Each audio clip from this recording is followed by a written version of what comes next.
What is up, everybody? Welcome to Jamestown. I'm James, and today we're going to talk about how to structure deals where the numbers are a little bit too tight and it doesn't look like you could make any money by wholesaling the property. All it really takes is being creative and knowing how to explain that to your seller. So make sure you stick around to the end of the video so you can figure out how to salvage your deals that you might have thought were impossible to close.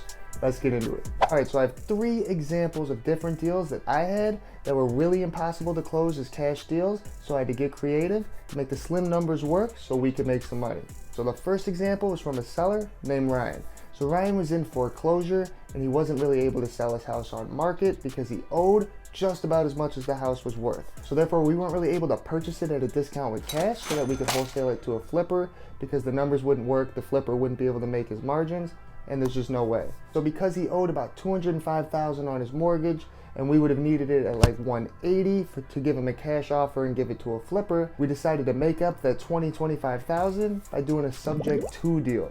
So by getting it under contract subject to the existing mortgage, meaning that our end buyer, the flipper, will be taking over his mortgage of $205,000, that means that the flipper doesn't need to go get a loan for $200,000 in order to pay cash and buy out his mortgage.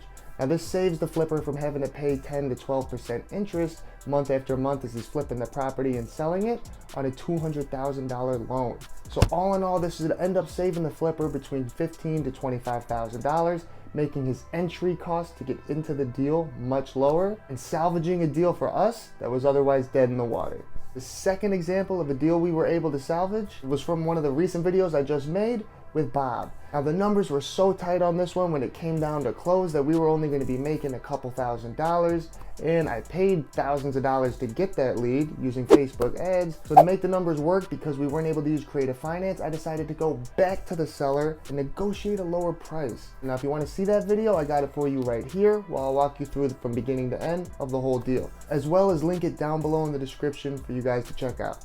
We had to get creative from a sales standpoint because I had to go back and renegotiate down $5,000, which isn't always easy to do. That's why you got to know your seller's motivation, build rapport, and do what you got to do to get the deal closed. All right, before we get into example number 3, make sure you smash that subscribe button, like the video, show me some love so I can keep putting out free content like this for you guys to enjoy. So the third example of us salvaging one of our deals is a current deal we're working on with a seller named Jory. Now for Jory's property, it needs a full rehab. It's in the city of Chicago. We got it under contract using our formula of 70% ARV, less the cost of repairs, less our wholesale fee.